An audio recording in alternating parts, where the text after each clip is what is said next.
बच्चों आज बात करते हैं कैपिटल गेन की। हमने रिवीजन कर लिया बेसिक इंट्रोडक्शन इनकम टैक्स का, हमने रेजिडेंशियल स्टेटस देख लिया, सैलरी, हाउस प्रॉपर्टी, पीजीबीपी। अब हम कैपिटल गेन पर आए हैं। बहुत ही इंपॉर्टेंट चैप्टर है, काफी बड़ा भी है। जब कोई कैपिटल असेट को ट्रांसफर किया जाता है तो उसके ऊपर सेल करने पर जो ट्रांसफर करने पर जो प्रॉफिट और लॉस होता है वो हम इस चैप्टर में कैलकुलेट करते हैं। तो सेक्शन 45 सब सेक्शन 1 हमें चार्जिंग सेक्शन के बारे में बताता है, जो बहुत ही इंपॉर्टेंट बातें बताता है। दो इंपॉर्टेंट वर्ड यूज करता है, one is transfer and one is capital asset. तो यहाँ ट्रांसफर का मीनिंग काफी बड़ा है और कैपिटल असेट का मीनिंग थोड़ा सा छोटा है। तो यहाँ हम कैपिटल गेन निकालते हैं एक तरीके से, और ये वीडियो आप देख रहे हैं तो ये तभी आपके काम की है अगर आप ऑलरेडी इस चैप्टर को कर चुके हैं। इसमें कुछ एग्जम्पशंस भी मिलती है हमें बाद में। हम चैप्टर में कैपिटल गेन को दो पार्ट में डिवाइड करते हैं, one is long term and one is short term. दो टाइप का हमारा कैपिटल गेन होता है। तो फर्स्ट कंडीशन है कि हमारी कैपिटल असेट होनी चाहिए। तो कैपिटल असेट का मतलब क्या है? तो यहाँ पर डेफिनेशन जो है सेक्शन 214 में साफ साफ बता रखा है कि कैपिटल असेट का मतलब है कोई भी असेट, चाहे वो आपके बिजनेस प्रोफेशन से रिलेटेड है या नहीं है, वो सारी की सारी असेट कैपिटल असेट हैं एक्सक्लूडिंग द फॉलोइंग। इसका मतलब क्या हुआ? इसका मतलब ये हुआ कि कुछ असेट को छोड़कर बाकी सभी असेट आपके लिए कैपिटल असेट होने वाली है। तो जो असेट छोड़नी है, जिन असेट को नहीं लेना है, आपको केवल इन्हीं असेट को याद रखना है, इन्हीं असेट के बारे में याद रखना है। बाकी असेट के बारे में आप मानिए बाय डिफॉल्ट कि ये कैपिटल असेट होती है। तो stock in trade, consumable stores, raw material for the purpose of business and profession, ये हमारी कैपिटल असेट नहीं होती है। उसका रीजन क्या है कि हमारा पीजीपीपी में इसका प्रॉफिट आ जाता है, तो एक ही प्रॉफिट पर दो बार टैक्स ना देना पड़े, इसलिए कैपिटल गेन से इसको हटाया गया है। दूसरा, पर्सनल मूवेबल असेट को हटाया गया है क्योंकि ये बहुत ज्यादा हो जाएंगी। दूसरा, इस पर आपको सेल करने पे 99.99% आपको लॉस ही होता है। तो आप दुनिया भर की अपनी पर्सनल असेट को लॉस दिखाने लगेंगे तो इनकम टैक्स डिपार्टमेंट के लिए बड़ी मुसीबत हो जाएगी, प्रॉब्लम हो जाएगी। आपके जूते भी आपके लिए पर्सनल मूवेबल असेट है, आपका चश्मा भी, आपकी घड़ी भी। तो आप सारी एसेट को जब सेल करते हैं, एसी हो गया, टेलीविजन हो गया और रेफ्रिजरेटर हो गया, तो ये भी तो मूवेबल असेट है। इनको भी तो इधर से उधर हम मूव कर सकते हैं, फिक्स तो बिल्डिंग तो है नहीं है। तो इन पर लॉस ही होता है आपको सेल करने पर। तो इसलिए इनकम टैक्स डिपार्टमेंट ने कहा कि हम लोग इन सब को कैपिटल एसेट के मीनिंग में नहीं लाएंगे। लेकिन कुछ एसेट, मैंने कहा था 99.99% या 99% एसेट ऐसी होती है पर्सनल मूवेबल एसेट जिसे सेल करने पे प्रॉफिट लॉस होता है, लेकिन कुछ एसेट ऐसी भी होती है जिसे सेल करने पे हमेशा ही लगभग प्रॉफिट होता है। तो ऐसी एसेट को कैसे छोड़ देगा इनकम टैक्स डिपार्टमेंट? क्योंकि अगर ऐसी एसेट को छोड़ देगा तो आपको टैक्स नहीं देना पड़ेगा। तो ऐसी एसेट को इंक्लूड किया गया है, और ऐसी एसेट होती है jewellery, drawings, painting, archaeological collection, work of art. तो ये सारी एसेट को कैपिटल एसेट में लेना है, बाकी पर्सनल मूवेबल एसेट को कैपिटल एसेट से छोड़ना है।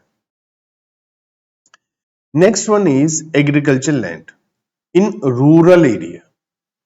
Agriculture land in rural area, अगर अर्बन एरिया में एग्रीकल्चर लैंड है तो उस पर कैपिटल गेन निकलेगा। अगर अर्बन एरिया में एग्रीकल्चर लैंड है तो उस पर कैपिटल गेन निकलेगा। लेकिन रूरल एरिया में अगर कैपिटल गेन होगा, अगर आपका लैंड है तो वो कैपिटल असेट ही नहीं है, तो उस पर कैपिटल गेन निकलेगा ही नहीं। एग्जम्पशन की बात तो है ही नहीं, जब कैपिटल असेट ही नहीं है तो उस पर कोई कैपिटल गेन है ही नहीं। ठीक है। इसके अलावा कुछ बोन्स है, गवर्नमेंट के थ्रू इशू किए गए टाइम टू टाइम उस पर भी कैपिटल गेन नहीं लगता, ताकि ये इसलिए इशू किए गए थे कि लोग लालच में खरीद लें कि इस पर कैपिटल गेन नहीं लगेगा। तो ये कुछ है, ये आपको रटने पड़ेंगे, इनको हमें कैपिटल एसेट ये नहीं है।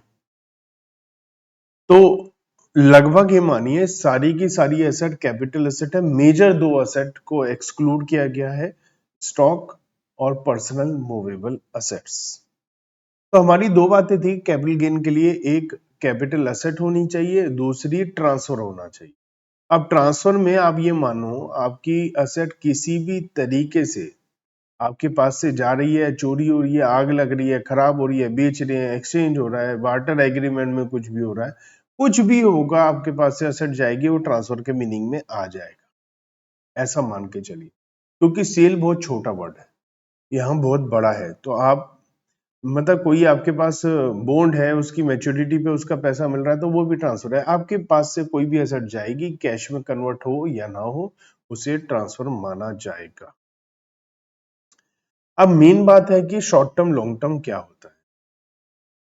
तो शॉर्ट टर्म कैपिटल एसेट वो एसेट है बाय डिफॉल्ट जो 36 मंथ्स तक आपके पास है। अगर 36 मंथ्स या उससे कम, मतलब 36 मंथ एग्जैक्टली है, नॉट मोर देन 36 मंथ क्या लिखा है, एग्जैक्टली 36 मंथ मतलब 3 साल है, तो भी वो शॉर्ट टर्म कैपिटल एसेट ही है। लेकिन इसके कुछ एक्सेप्शन है, तो वो एक्सेप्शन के साथ हम फायदा ये रहेगा कि हम एक टेबल देखें और उस टेबल के थ्रू हम देखें कि हमारी कौन सी एसेट शॉर्ट टर्म है और कौन सी एसेट लॉन्ग टर्म है। तो शॉर्ट टर्म नहीं है तो लॉन्ग टर्म है, तो 3 साल से ज्यादा है तो लॉन्ग टर्म है, 3 साल तक है तो शॉर्ट टर्म है। तो अब यहां पर हमारा कुछ एक्सेप्शंस भी हैं, 12 महीने के भी, 24 महीने के भी। तो 3 कैटेगरी हो गई। पहली कैटेगरी क्या हो गई, 12 महीने। तो 12 महीने तक शॉर्ट टर्म, 12 महीने के बाद लॉन्ग टर्म। अब हम शॉर्ट टर्म लॉन्ग टर्म में क्यों डिवाइड कर रहे हैं, वो इसीलिए डिवाइड कर रहे हैं क्योंकि शॉर्ट टर्म कैपिटल गेन निकालने का मेथड अलग है और लॉन्ग टर्म कैपिटल गेन निकालने का मेथड अलग है। लॉन्ग टर्म कैपिटल एसेट पे लॉन्ग टर्म कैपिटल गेन होता है, शॉर्ट टर्म कैपिटल एसेट पे शॉर्ट टर्म कैपिटल गेन होता है। तो इसलिए हम 12 महीने के बाद में इन एसेट को लॉन्ग टर्म मानेंगे। ये वो एसेट है जिसकी वैल्यू बहुत तेजी से चेंज होती है और इसमें मेनली इक्विटी शेयर्स की बात आई। तो इक्विटी शेयर्स वाले mutual fund, listed equity shares, और शेयर्स में लिस्टेड, अगर लिस्टेड है इसका मतलब शेयर मार्केट में लिस्टेड है, स्टॉक एक्सचेंज में लिस्टेड है, तो इसका मतलब फ्रीली ट्रांसफरेबल है, तो वहां पर वैल्यू चेंज होती ही है। तो जहां पर ही लिस्टेड वर्ड आएगा आप उन सबको 12 महीने के लिए कर दीजिए, up to 12 months short term, 12 months के बाद long term. Zero coupon bonds वो होते हैं जिसमें इंटरेस्ट हमें साथ के साथ नहीं मिलता, एक साथ लास्ट में हमें उसकी मैच्योरिटी वैल्यू, फेस वैल्यू मिल जाती है, वो भी 12 महीने। यूटीआई के यूनिट्स भी म्यूचुअल फंड ही है, वो भी 12 महीने। तो listed share securities and zero coupon bonds are will be long term if held for more than 12 months, will be short term if transferred within 12 months or up to 12 months. And next one is 24 months, 2 साल का time period. अब 2 साल के time period में हमारे पास shares हैं non listed. तो non listed shares, whether it is equity or preference, it will be short term if transferred within up to 2 years, not held for more than 24 months। अगर 2 साल से ज्यादा रखेंगे तो ये हमारे लॉन्ग टर्म माने जाएंगे। इसके अलावा कैपिटल एसेट बीइंग लैंड और बिल्डिंग और बोथ, तो अगर हमारे पास आपके पास जमीन जायदाद है, घर है, तो वो भी 2 साल का टाइम पीरियड है, उसके बाद वो भी लॉन्ग टर्म हो जाएगा। बाकी बची हुई सभी चीजें आप इसको चाहे याद मत रखिए, रेस्ट ऑल, बाकी बची हुई सब चीजें 36 महीने, 36 मंथ्स। तो आप रखें याद या ना रखें, आप अगर इन सबको याद रखते हैं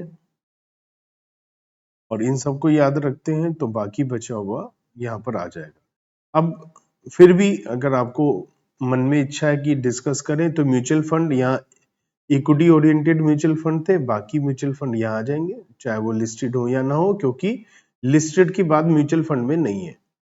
लिस्टेड की बात जो थी वो शेयर्स और सिक्योरिटीज में थी। अब लिस्टेड डिवेंचर्स हमारे 12 महीने में आ गए, 12 मंथ्स में आ गए। अनलिस्टेड यहाँ पर आएंगे क्योंकि अनलिस्टेड डिवेंचर और बॉन्ड 24 मंथ में नहीं थे, 24 मंथ में नॉन लिस्टेड इक्विटी और प्रेफरेंस शेयर थे, वहां केवल शेयर थे, तो यहाँ अनलिस्टेड सिक्योरिटी बॉन्ड सब आ जाएंगे। इसके अलावा अदर कैपिटल एसेट जो भी हो, चाहे ज्वेलरी हो चाहे कोई और एसेट, तो इनको याद रखना है, क्योंकि अगर आप इसको याद नहीं रखेंगे तो आपका क्वेश्चन स्टार्ट होते ही गलत हो जाएगा। कैपिटल गेन निकालने के लिए हम सेक्शन 48 में सीखते हैं कि कैपिटल गेन कैसे निकाला जाए, how to compute capital gain. तो पहले हम शॉर्ट टर्म कैपिटल गेन निकालना सीखते हैं। शॉर्ट टर्म कैपिटल एसेट उस एसेट को पर निकाला जाता है जो शॉर्ट टर्म कैपिटल गेन उस एसेट पर निकाला जाता है जो शॉर्ट टर्म कैपिटल एसेट होती है। और शॉर्ट टर्म कैपिटल एसेट के लिए 12 महीना, 24 महीना, 36 महीना अभी अभी हमने देखा है, वहां तक है, तो वो क्या है, शॉर्ट टर्म कैपिटल एसेट। और उसमें सेक्शन 48 में शॉर्ट टर्म कैपिटल गेन निकाला जाता है। सबसे पहले हम सेल कंसिडरेशन लिखते हैं। सेल कंसिडरेशन एक छोटा वर्ड है, एक्चुअल में यहां पर आता है फुल वैल्यू ऑफ कंसिडरेशन, क्योंकि सेल कंसिडरेशन तो तब होगा ना जब आप बेचोगे, लेकिन ट्रांसफर का मीनिंग तो बहुत बड़ा है। सेल के अलावा एक्सचेंज है ना, और भी बहुत सारी चीजें आ जाती हैं, तो यहाँ फुल वैल्यू ऑफ कंसिडरेशन लिखना ज्यादा बेहतर होता है। इसमें से हम लेस करते हैं जो भी एक्सपेंसेस ऑन ट्रांसफर, ठीक है, लेकिन सिक्योरिटी ट्रांजैक्शन टैक्स अलाउ नहीं होता है। बाकी आप नॉर्मली जैसे कोई एसेट सेल करते हैं, brokerage commission expenses on transfer होते हैं, वो सब लेस होने के बाद नेट सेल कंसिडरेशन आ जाता है। अब इसमें से दो चीजें माइनस होती है, एक तो कॉस्ट ऑफ एक्विजिशन, आपने कितने में इस एसेट को खरीदा, दूसरा अगर आपने इसको इम्प्रूव करने में कोई खर्चा किया है तो वो भी लेस हो जाता है। इम्प्रूव करने का क्या मतलब होता है, मान लिया आपने एक घर खरीदा, ग्राउंड फ्लोर बना हुआ है, आपने फिर फर्स्ट फ्लोर बाद में बनाया, तो ये जो बाद में फर्स्ट फ्लोर बनाया ये कॉस्ट ऑफ इम्प्रूवमेंट में आता है, जो बाद में आपने अपनी एसेट को इम्प्रूव किया। तो कॉस्ट ऑफ एक्विजिशन इम्प्रूवमेंट दोनों लेस होता है, क्योंकि आज अगर आप इसे ट्रांसफर कर रहे हैं तो जो इम्प्रूवमेंट वाला पार्ट है उसे भी तो आप सेल कर ही रहे हो ना, तो इम्प्रूवमेंट वाला पार्ट भी तो आपने सेल किया, तो इसलिए हम इम्प्रूवमेंट और एक्विजिशन दोनों लेस करते हैं। तो ये आपके पास आएगा gross short term capital gain, क्योंकि इसमें से कुछ एग्जम्पशंस हैं जो इस चैप्टर में स्पेसिफिकली अलग से मिलती। याद होगा आपको जब हम बात कर रहे थे सैलरी तो सेक्शन 16, जब हम हाउस प्रॉपर्टी की बात कर रहे थे सेक्शन 24, जब पीजीबीपी की बात कर रहे थे तो सेक्शन 30 से 37 हमें बहुत सारे खर्चे अलाउड होते थे। तो यहाँ पर भी हमको कुछ डिडक्शंस मिलती है, लेकिन इस चैप्टर में उसे एग्जम्पशंस बोलते हैं, exemption under section 54B and 54D। दो एग्जम्पशंस है, ये एग्जम्पशन हम बाद में देखेंगे, अभी लगभग 1 घंटे में ही हम सब देखने वाले हैं। तो हमारे पास आ जाएगा net short term capital gain जो इनकम टैक्स के लिए चार्जेबल होगा। तो ये बहुत ही ज्यादा सिंपल होता है। एग्जाम्पल के तौर पर मिस्टर एक्स ने एक हाउस खरीदा है 21 में, ब्रोकरेज है 2%, इन्होंने 1 to 23 में बेचा है। अब हाउस के लिए 24 महीने का टाइम पीरियड होता है, ये 2 साल से कम पीरियड में ट्रांसफर किया है। तो क्योंकि ये 2 साल से कम पीरियड है, पीरियड ऑफ होल्डिंग बोलते हैं इसको, जब भी हम क्वेश्चन स्टार्ट करेंगे फर्स्ट हम पीरियड ऑफ होल्डिंग कैलकुलेट करेंगे ताकि हमें पता चल सके कि वो शॉर्ट टर्म है लॉन्ग टर्म है। तो पीरियड ऑफ होल्डिंग 1 अक्टूबर से लेके डेट ऑफ ट्रांसफर को आप हटा दीजिए तो 31 जनवरी तक हमारे पास रहा 23 तक, क्योंकि ये 2 साल से कम पीरियड है तो ये शॉर्ट टर्म कैपिटल एसेट है। अब शॉर्ट टर्म कैपिटल एसेट है तो सबसे पहले हम फुल वैल्यू ऑफ कंसिडरेशन मतलब सेलिंग प्राइस लिखते हैं। सेलिंग प्राइस है हमारा 27 लाख, इस पे 1.5% का ब्रोकरेज दिया है, तो सेलिंग एक्सपेंसेस ट्रांसफर हो जाएंगे, नेट सेल कंसिडरेशन आ जाएगा, इसमें से लेस होगा cost of acquisition and improvement. Cost of acquisition was 16 lakh और उस समय हमने 2% का ब्रोकरेज दिया था, तो वो हमारी कॉस्ट ऑफ एक्विजिशन में ऐड हो जाएगा क्योंकि वो हमारी कॉस्ट को इंक्रीज कर रहा था। तो कॉस्ट ऑफ एक्विजिशन लेस करने के बाद जो हमारे पास आएगा वो short term capital gain, short term आ जाएगा, ग्रॉस आ जाएगा, क्योंकि अभी हमने एग्जम्पशन पढ़ी नहीं है तो इस क्वेश्चन में एग्जाम्पल में एग्जम्पशन की कोई बात है नहीं। अब बात होती है कॉस्ट ऑफ एक्विजिशन, कि आपने कोई भी एसेट खरीदी तो उसकी आपके लिए कॉस्ट क्या है। वैसे तो नॉर्मली आप ये ऐसा मानिए कि कॉस्ट हमारी वही है जितने में हमने एसेट खरीदी है, लेकिन याद करिए जब हम पीजीबीपी पढ़ रहे थे, profit and gain from business and profession, तो वहां पर हमने पढ़ा था सेक्शन 35, साइंटिफिक रिसर्च के लिए अगर हम कोई ऐसा यूज करते हैं तो इवन कैपिटल नेचर एक्सपेंसेस भी 100% अलाउड हो जाते हैं, एक्सेप्ट लैंड। आपने जमीन नहीं खरीदी है तो आपको 100% कैपिटल नेचर एक्सपेंसेस अलाउड हो जाते हैं। फिर हमने कहा था जब वो साइंटिफिक रिसर्च के लिए एसेट्स यूज करिए, जब आप उसको बाद में सेल करते हैं, तो अगर आप डायरेक्टली सेल करते हैं या after using it for the business करते हैं, अगर उसे after using in the business करते हैं तो उसकी कॉस्ट ऑफ एक्विजिशन को जीरो लिया जाता है। तो ऐसे जगह जगह पर अलग अलग टाइप का यूज में आता है। मेनली आपको एक कॉमन सेंस लगाना है कि जब भी हम कोई एसेट खरीद रहे हैं तो उसके लिए हमने जो खर्चा किया वो हमारी कॉस्ट ऑफ एक्विजिशन है। लेकिन यहाँ थोड़ा सा एक नया पॉइंट है, डिफरेंस है, वो क्या है कि देखिए हमारी असेट हो सकता है हमने 1970 में खरीदी हो, हमारे पेरेंट्स ने, ग्रैंड पेरेंट्स ने, ग्रेट ग्रैंड पेरेंट्स ने उसको बहुत पहले खरीदा हो। तो अब हम, अब मान लिया 1920 में कोई चीज, कोई एसेट 2 रुपए की खरीदी थी और आज वो 200 करोड़ में सेल हो रही है, तो ये तो बड़ी प्रॉब्लम हो जाएगी, कैपिटल गेन कैसे निकाला। तो इसके लिए आसान रास्ता अपनाया गया कि अगर कोई भी एसेट 1/4/2001 से पुरानी है तो ऐसी सिचुएशन में हम लोग 1/4/2001 की फेयर मार्केट वैल्यू लेने का ऑप्शन दे देंगे।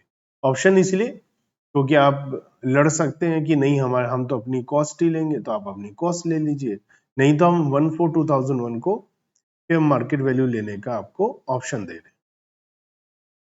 देखिए हमारे लिए बेहतर ये होगा कि टैक्स कम से कम दें हम, हमारा हमेशा टारगेट यही होता है कि हम टैक्स कम से कम दें, बट टैक्स अवॉइड करके नहीं, टैक्स प्लानिंग करके, टैक्स की जो सही सही जो प्रोविजंस हैं टैक्स के, उसके हिसाब से सही तरीके से टैक्स निकाल कर हम दें।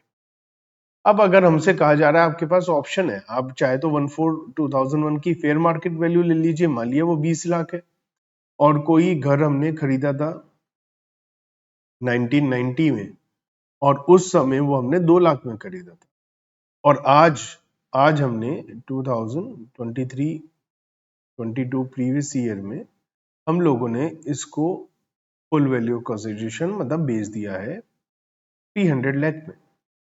अब 3 करोड़ में हमने बेचा है अगर, अब माइनस अगर हम 20 लाख करें या 2 लाख, आपकी इच्छा है तो हम तो 20 लाख ही माइनस करेंगे ना, क्योंकि भैया ज्यादा कॉस्ट होगी तो प्रॉफिट कम निकलेगा। अब ये बात अलग है कि लॉन्ग टर्म में तो इसमें हमें इंडेक्सेशन करना पड़ेगा। अब इंडेक्सेशन क्या होता है वो भी देख लेंगे, लेकिन ये समय समय पर अलग अलग जगह यूज में आ जाएंगे पॉइंट। जैसे कॉस्ट ऑफ एक्विजिशन लिखा है कि अगर सेल्फ एक्वायर्ड इंटेंजिबल एसेट है, सेल्फ जनरेटेड एसेट है, तो वहां पर हमारी कॉस्ट ऑफ एक्विजिशन नील होती है। बोनस शेयर के लिए कॉस्ट ऑफ एक्विजिशन नील होती है। तो ये सारी चीजें समय समय पर जगह जगह आ जाएगी, अलग से इसको बार बार अभी देखने का कोई फायदा नहीं है। तो हम बात करते हैं कि लॉन्ग टर्म कैपिटल गेन कैसे निकलना। हमने सीखा था शॉर्ट टर्म कैपिटल गेन कैसे निकाला जाए।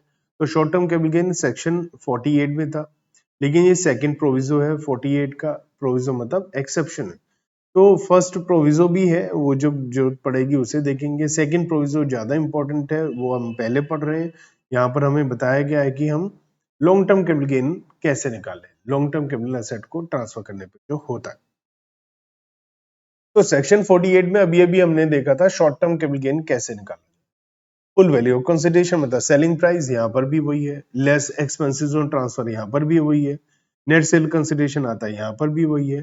फिर हमने लेस किया था कॉस्ट ऑफ एक्विजिशन, लेकिन यहाँ है इंडेक्स कॉस्ट ऑफ एक्विजिशन, यहीं पर ही फर्क है। फिर हमने लेस किया था कॉस्ट ऑफ इम्प्रूवमेंट, जबकि यहाँ इंडेक्स कॉस्ट ऑफ इम्प्रूवमेंट, यहाँ पर फर्क है। फिर हमारा ग्रॉस कैपिटल गेन आता है। फिर हमारे वहां पर केवल याद हो आपको तो केवल दो ही डिडक्शन थी वहां पर, 54B एंड 54D, जबकि यहाँ पर हमारे पास ज्यादा डिडक्शंस है। और आप ये भी याद रखिए कि लॉन्ग टर्म कैपिटल गेन पर हमें केवल 20% के हिसाब से इनकम टैक्स देना पड़ता है, जबकि शॉर्ट टर्म कैपिटल गेन पर आपको नॉर्मल टैक्स रेट के हिसाब से टैक्स देना पड़ता है, स्लैब के हिसाब से। तो यहाँ दो तीन चीजें हैं जो अलग है, जैसे कि index cost of acquisition and index cost of improvement. तो ये कैसे निकलता है? तो इंडेक्स कॉस्ट ऑफ एक्विजिशन निकालने के लिए कॉस्ट ऑफ एक्विजिशन लेंगे, क्योंकि एसेट लॉन्ग टर्म है, काफी साल पुरानी हो गई है और हो सकता है 10-20 साल भी पुरानी हो गई हो। तो उस समय महंगाई नहीं थी, उस समय का रेट अलग था। टाइम वैल्यू ऑफ मनी को कंसीडर करते हुए हम लोग जो कॉस्ट ऑफ एक्विजिशन है उसको इन्फ्लेट करेंगे। इसका मतलब इनकम टैक्स डिपार्टमेंट हमारे फायदे के बारे में बात कर रहा है, क्योंकि कॉस्ट को बढ़ाएगा तो इसका मतलब हमारा प्रॉफिट कम आएगा, और प्रॉफिट कैपिटल गेन कम आएगा तो हमें टैक्स भी कम देना पड़ेगा। तो ये तो हमारे फायदे का सौदा हो रहा है। तो कॉस्ट ऑफ एक्विजिशन है, इसको मल्टीप्लाई करेंगे उस ईयर के इंडेक्स नंबर के जिस ईयर में ये एसेट को ट्रांसफर किया गया। तो हम तो कह सकते हैं हम इस साल के इंडेक्स नंबर से मल्टीप्लाई करेंगे। लेकिन कभी कभी ऐसा होता है कि ट्रांसफर असेट हो जाती है 2-4 साल पहले, लेकिन उस समय टैक्सेबल नहीं हुई और टैक्सेबल इस साल हो रही, तो हमें उसी ईयर का इंडेक्स नंबर लिखना है जिस ईयर में ये एसेट ट्रांसफर हुई थी, और डिवाइड करेंगे उस ईयर के इंडेक्स नंबर से जिस ईयर में ये हमने परचेज की थी या एक्वायर की थी। परचेज करना छोटा वर्ड है, जैसे हम ट्रांसफर वर्ड कह रहे हैं, सेल करना नहीं कह रहे हैं, ऐसे ही हम ये कह सकते हैं जिस ईयर में हमने एक्वायर करी थी। क्योंकि परचेज बहुत छोटा है, जरूरी नहीं है हमने कोई एसेट परचेज करी। इंप्रूवमेंट में भी सेम यही फॉर्मूला है, इंप्रूवमेंट को ट्रांसफर ईयर इंडेक्स से मल्टीप्लाई करेंगे और जिस ईयर में इंप्रूवमेंट किया है उस ईयर के इंडेक्स नंबर से डिवाइड करेंगे। तो अब इसके लिए हमारे पास एक टेबल होता है, इस टेबल में हमें इंडेक्स नंबर दिया होता है और इस इंडेक्स नंबर को देखकर हम करते हैं। फॉर एग्जाम्पल जैसे रमन ने एक हाउस प्रॉपर्टी को सोल्ड किया है, और ये हाउस प्रॉपर्टी जो थी ये 17 जून 2022 को बेचा है इन्होंने, और इसको खरीदा गया था 1 अगस्त 2010। 1 अगस्त 2010 का मतलब ईयर 2010-11, और 17 जून 2022 का मतलब 2022-23, 22-23। बच्चे यहीं पर ही बहुत सारी गलती करते हैं, उन्हें यही नहीं पता चलता ये ईयर कौन सा है। तो बहुत आसान है, अगर जनवरी फरवरी मार्च है तो आप ईयर बैकवर्ड साइड ले लो, पुराना ले लो, और अगर अप्रैल से दिसंबर तक की डेट है तो आप ईयर को बढ़ा दो। कैसे? जैसे मैं ये कहूं 18/2/2021, तो क्योंकि ये मार्च तक है, पहले 3 महीने में आ रहा है, तो इसको कम कर दूंगा तो 2020-21 हो जाएगा। और अगर मेरे पास यहाँ पर जून है, जून मार्च के बाद आता है, तो 2022 को बढ़ाकर 22-23 कर दूंगा। अगस्त भी मार्च के बाद आता है तो 2010 को बढ़ाकर 10-11 कर दूंगा। अगर आपके अंदर सीधा क्षमता नहीं है समझने की कि कैसे ईयर निकालते, एक जनवरी है 2012, तो जनवरी फरवरी मार्च शुरू के 3 महीने हैं, तो ये कम कर देंगे 2011-2012। तो ये अलग अलग ईयर हमारे पास आ गए हैं। अब इस ईयर के हिसाब से हमें देखना है, तो सबसे पहले हमें ये चेक करना होता है ये शॉर्ट टर्म है या लॉन्ग टर्म है, क्योंकि इंडेक्सेशन का काम तो केवल लॉन्ग टर्म में ही आने वाला है। अब हमने देखा ये परचेज किया था 2010 में, सेल किया 2022 में, लगभग 12 साल, 11-12 साल हो गए हैं। 2 साल के बाद लॉन्ग टर्म हो जाता है, तो लॉन्ग टर्म कैपिटल गेन निकालते हैं as per second proviso of section 48। सबसे पहले फुल वैल्यू कंसिडरेशन बता सेलिंग प्राइस क्वेश्चन में दिया है 22 लाख, तो 22 लाख रुपीस लिख दिए। फिर यहाँ लिखा है कि परचेज और सेल दोनों समय पर 1% का प्रोग्रेस दिया है, तो सेलिंग एक्सपेंसेस अलग से लेस करके दिखाते हैं, परचेजिंग एक्सपेंसेस कॉस्ट में सीधा ऐड कर देते हैं। तो यहाँ सेलिंग एक्सपेंसेस 1% लेस कर दिए, तो हमारे पास नेट सेल कंसिडरेशन आ गया। क्योंकि लॉन्ग टर्म है तो हम क्या करेंगे, इंडेक्स कॉस्ट ऑफ एक्विजिशन निकालेंगे। कॉस्ट ऑफ एक्विजिशन थी इनकी 2010-11 में 7 लाख, तो 7 लाख और साथ में 1% की ब्रोकरेज, तो 7,07,000 into index number in which asset was transferred. तो हमारा ईयर जो है एसेट ट्रांसफर का 22-23 है, इसका इंडेक्स नंबर 331 है। इससे मल्टीप्लाई करेंगे, डिवाइड करेंगे इंडेक्स नंबर जब ये एसेट एक्वायर की थी 10-11 में, 10-11 का इंडेक्स नंबर है 167। तो इस तरीके से हम ये क्योंकि इंडेक्स नंबर हमें ये बताता है कि जो चीज हमारी 167 की थी जब हमने एसेट खरीदी, आज वो 331 की हो गई, तो हम करंट कॉस्ट माइनस करते हैं, इसलिए इसको इंडेक्सेशन करेंगे। ऐसी इंप्रूवमेंट के केस में इंप्रूवमेंट का हमने खर्चा किया है 3 लाख रुपए और इंप्रूवमेंट पे कोई ब्रोकरेज नहीं दी है, कहीं आप इसमें भी ऐड कर दें, करंट ईयर इंडेक्स नंबर से तो मल्टीप्लाई करेंगे ही, डिवाइड करेंगे इंप्रूवमेंट ईयर के इंडेक्स नंबर से जो है 11-12 मतलब 184। तो ऐसे हमारा index cost of acquisition and index cost of improvement आएगा और उसे लेस करने के बाद हमारे पास लॉन्ग टर्म कैपिटल गेन आ जाएगा। तो कैपिटल गेन निकालना बहुत ही आसान है। हाँ, कुछ सिचुएशन में हमें इंडेक्सेशन अलाउ नहीं होता है, तो benefit of indexation will however not allowable in long term capital gain under section 112A। यह क्या होता है हम देख लेंगे। And long term capital gain from transfer of bonds और डिवेंचर्स, तो बॉन्ड्स और डिवेंचर पर भी हमें अलाउ नहीं होता है इंडेक्सेशन करना, लेकिन कैपिटल इंडेक्स बॉन्ड है तो अलाउड है। तो जनरली सेक्शन 112A में जो कैपिटल गेन हुआ है या बॉन्ड्स और डिवेंचर में इंडेक्सेशन अलाउ नहीं है। अब क्या होगा अगर एसेट 1/4/2001 से पहले की है, तो हमने बात की थी अगर एसेट 1/4/2001 से पहले की है तो हमारे पास ऑप्शन है कि हम 1/4/2001 की फेयर मार्केट वैल्यू ले सकते हैं। तो हमें ऑप्शन है 1/4/2001 की फेयर मार्केट वैल्यू ले सकते हैं, तो हमें क्या करना है, तो हम लोगों को बहुत सिंपल सा काम करना है। हमें 1/4/2001 की फेयर मार्केट वैल्यू या कॉस्ट जो भी ज्यादा वो लेनी है और इंडेक्स नंबर 1/4/2001 का ही लेना है जो कि है 100। तो 2001 2002 का इंडेक्स नंबर अगर हम टेबल में देखेंगे तो वो इंडेक्स नंबर हमारा है 100, तो इसलिए 100 लेंगे। अगर हमारी असेट 1/4/2001 से पहले की है तो इंडेक्स नंबर हमें 100 लेना है। और इंप्रूवमेंट हमें इग्नोर करना है 1/4/2001 से पहले का। उसका लॉजिक और रीजन बताता हूं क्यों। सपोज आपने ये एक घर लिया 1997 में, ग्राउंड फ्लोर बना हुआ है और 98 में आपने इस पे फर्स्ट फ्लोर बना दिया। अब जब हम फेयर मार्केट वैल्यू ले रहे हैं 1/4/2001 की, तो ये पूरे घर की फेयर मार्केट वैल्यू ले रहे हैं।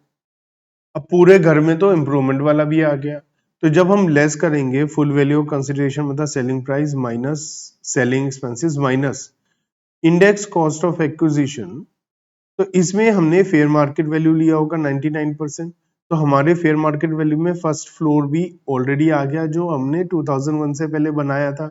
जब वो पहले ही लेस हो गया तो उसे दोबारा इंडेक्स कॉस्ट ऑफ इम्प्रूवमेंट में लेस करने का कोई सेंस बनता नहीं, तो ये तभी लेस होगा जब ये 2001 के बाद में बनाया है। 2003 में बिल्कुल मिलेगा, क्यों? क्योंकि 1/4/2001 में ये नहीं था तो इंडेक्स कॉस्ट ऑफ एक्विजिशन में नहीं आया होगा, इसलिए लेस होगा।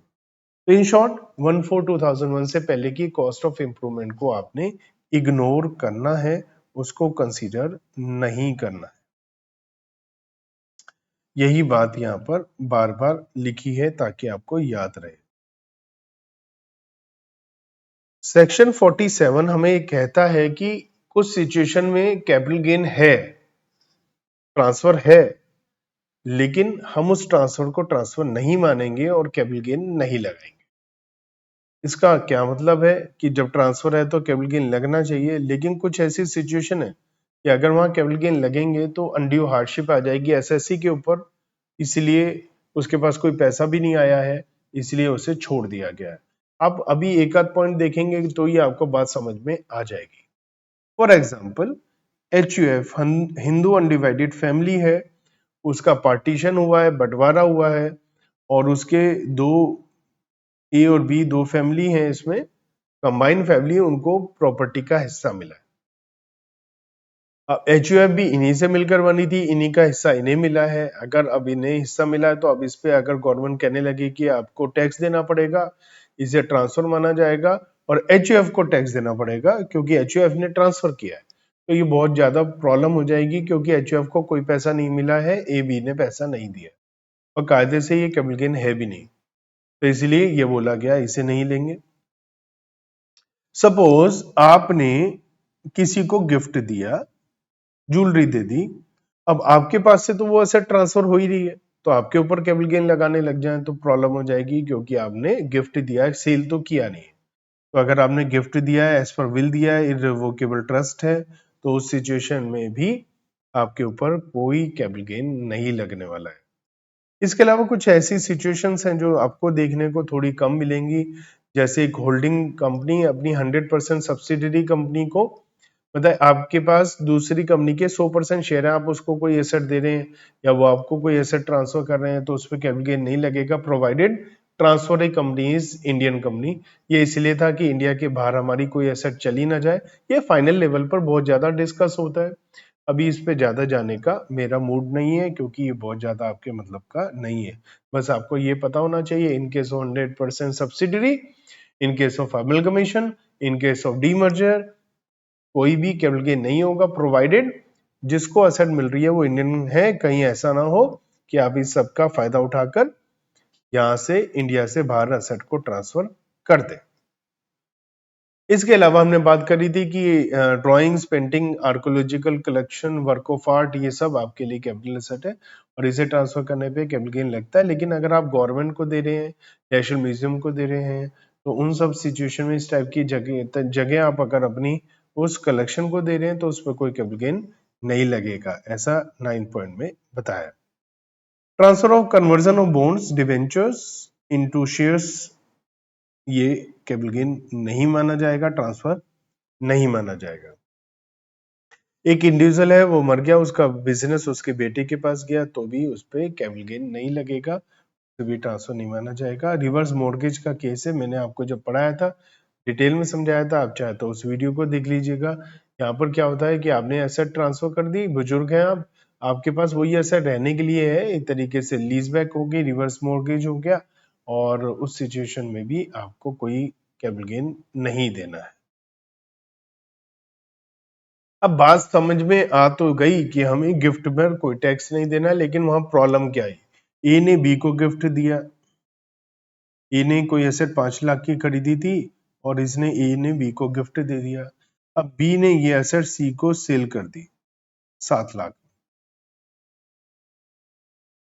तो कायदे से तो बी को 7 लाख का प्रॉफिट हो गया, क्योंकि बी ने ये एसेट 7 लाख में बेच दी।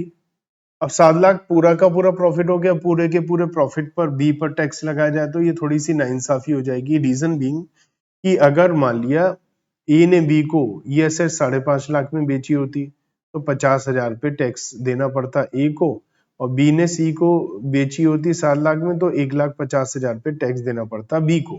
कुल मिलाकर इन्हें 2 लाख का टैक्स देना पड़ता, क्योंकि 5 लाख की कॉस्ट थी और 7 लाख में भी। अब अगर हम ये कहने लगे बी को गिफ्ट मिला तो बी की कॉस्ट तो 0 है और बी को पूरे 7 लाख पे प्रॉफिट पे टैक्स देना पड़ेगा, तो ये गलत बात है।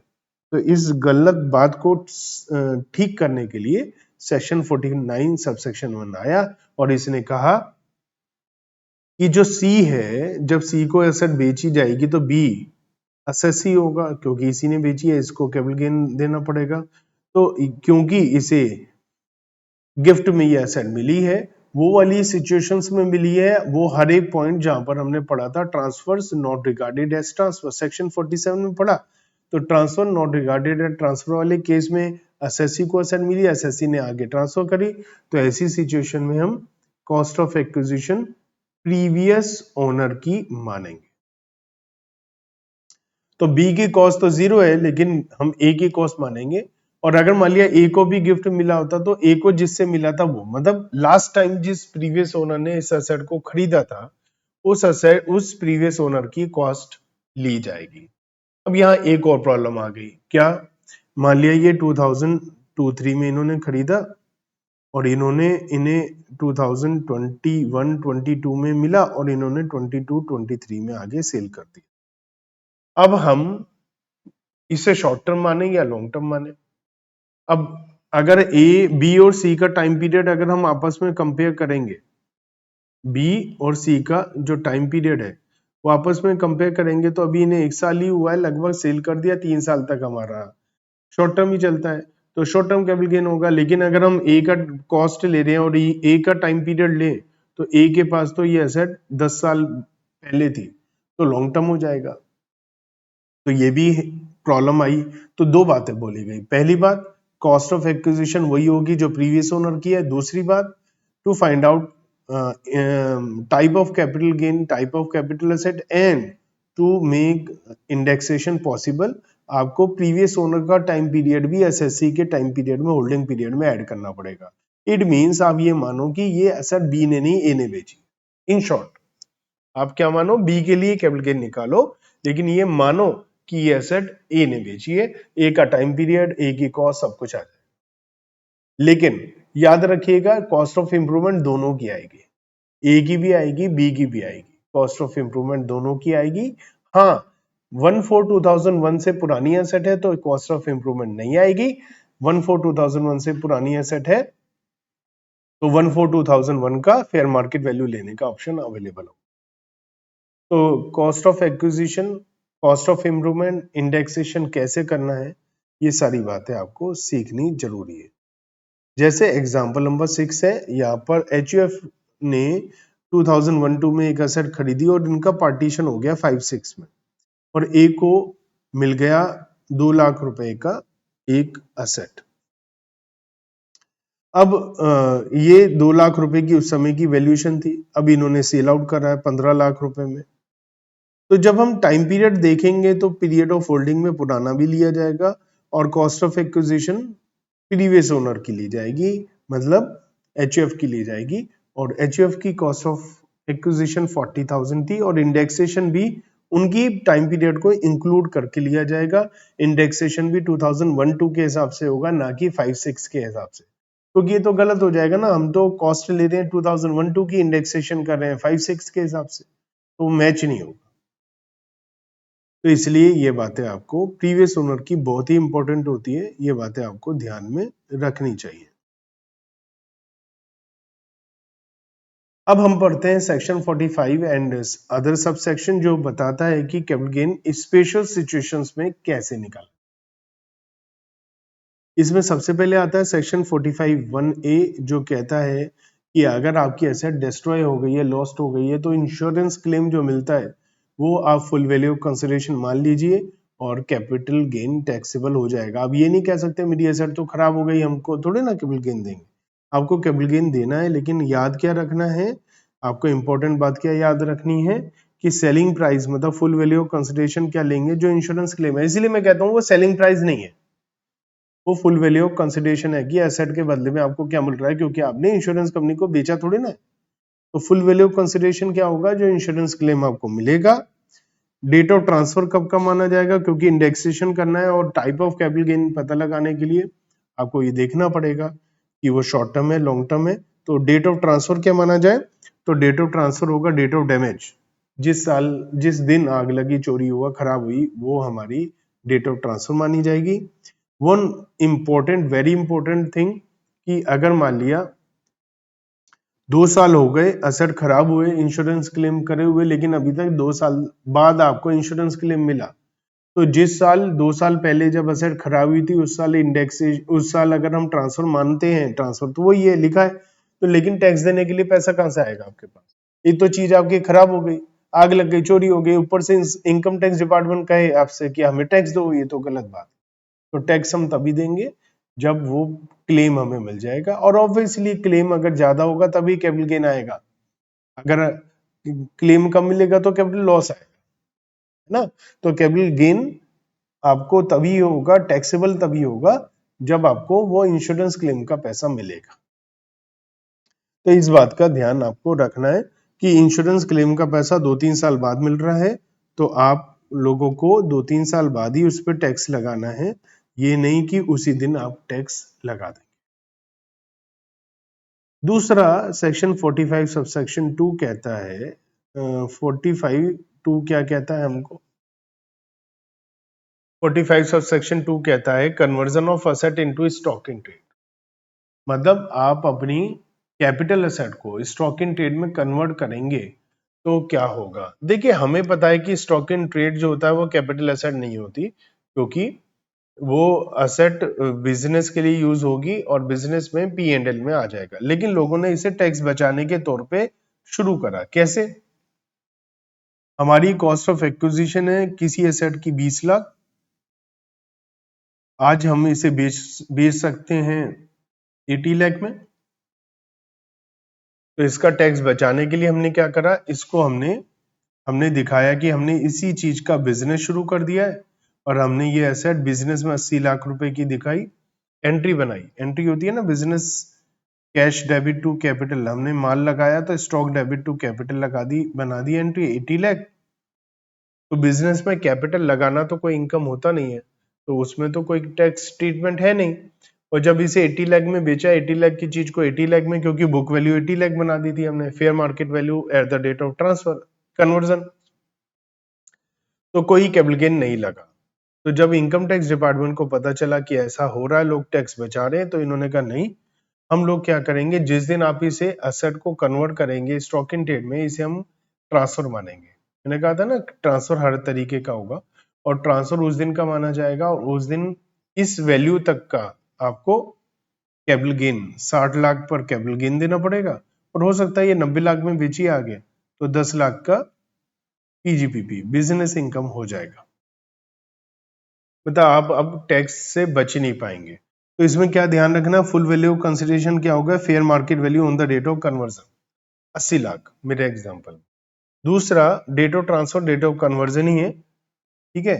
लेकिन यहां पर भी वही प्रॉब्लम है, क्या मान लिया जेन्युइन केस है और आपने इसे कन्वर्ट कर दिया और 2 साल तक 3 साल तक असेट बिकी नहीं, तो पैसा कहां से आएगा टैक्स देने के लिए? तो टैक्सेबल उस साल होगा जिस साल ये एसेट बिकेगी।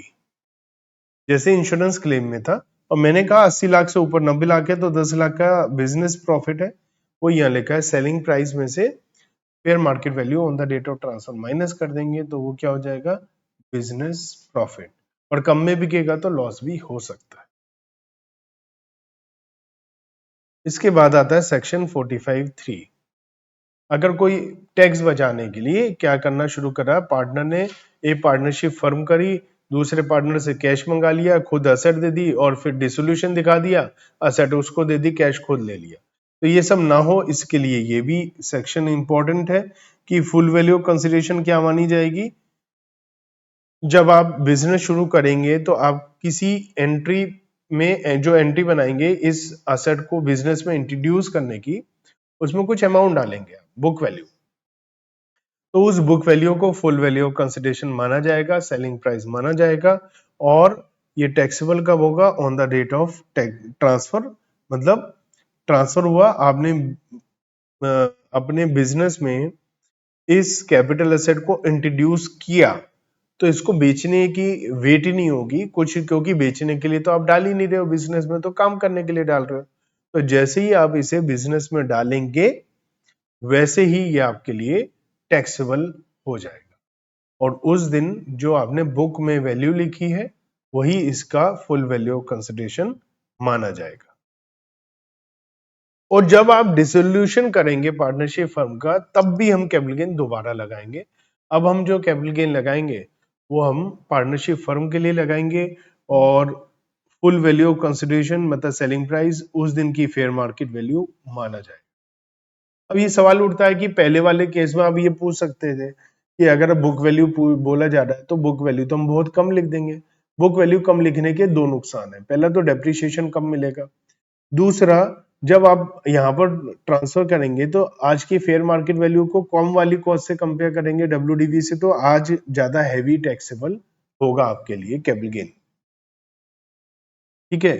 तो डेट, अब यहाँ पर भी एक और बहुत इंपॉर्टेंट बात है, मान लिया कंपनी है कंपनी की बुक्स में कोई एसेट 40 लाख की दिखाई दे रही है, फेयर मार्केट वैल्यू उसकी 90 लाख है। तो यहां लिखा है कि full value of consideration on the fair market value on the date of distribution ये है, और क्योंकि बुक वैल्यू ये है तो आपके लिए ये प्रॉफिट हो जाएगा। लेकिन जो पार्टनर है, पार्टनर के लिए जितने की एसेट पार्टनर की जेब में जा रही है वो उसकी कॉस्ट ऑफ एक्विजिशन मानी जाएगी, ना कि 90 लाख। तो अगर 90 लाख रुपए की fair market value partner cost में दिखाना चाहता है तो बुक में एंट्री भी, जो एंट्री होती है ना डिसोल्यूशन, याद हो आपने पार्टनरशिप में, उसमें क्या होता है, एक रियलाइजेशन अकाउंट बनता है। तो रियलाइजेशन अकाउंट में बाय बैंक लिखते हैं जो असेट बिक गई, और बाय पार्टनर कैपिटल लिखते हैं जो असेट पार्टनर ले गया। अब पार्टनर ले गया तो ये कितने में दिखा रहे हो, अगर आप 40 में दिखा रहे हो तो 40 लाख कॉस्ट मानी जाएगी पार्टनर की, 50 दिखा रहे हो तो 50, 60 दिखा रहे हो तो 60। जो वैल्यू यहाँ लिख रहे हो एग्रीड वैल्यू, वो agreed value he cost of acquisition होगी पार्टनर के लिए। लेकिन ये एग्रीड वैल्यू, मान लिया 45 लाख लिखा, तो ये agreed 45 lakh cost of acquisition है पार्टनर के लिए, लेकिन इस एसेट को ट्रांसफर करने के लिए फुल वैल्यू कंसिडरेशन 45 लाख नहीं लिया जाएगा, इसके लिए फेयर मार्केट वैल्यू ली जाएगी, आज के दिन की फेयर मार्केट वैल्यू। तो ये बहुत छोटी छोटी बातें हैं जो आपको याद रखनी है। गवर्नमेंट कंपलसरी एक्वायर कर ले, अगर आपकी कोई जमीन, गवर्नमेंट ने आपका घर जमीन जबरदस्ती आपसे ले ली तो क्या होगा। तो अगर कोई कैपिटल एसेट कंपलसरी एक्वायरी हुई है तो जिस दिन गवर्नमेंट ने कंपलसरी एक्वायर किया है वो डेट ऑफ ट्रांसफर मानी जाएगी। यहाँ इंपॉर्टेंट बात क्या ध्यान रखनी है, rural agriculture land capital asset होता ही नहीं है, तो यहाँ पर कोई उसकी बात ही नहीं है। और सेक्शन 1037 कहता है अर्बन एग्रीकल्चर लैंड अगर कंपलसरी एक्वायर हो रहा है तो वो भी एग्जेम्प्ट हो जाए।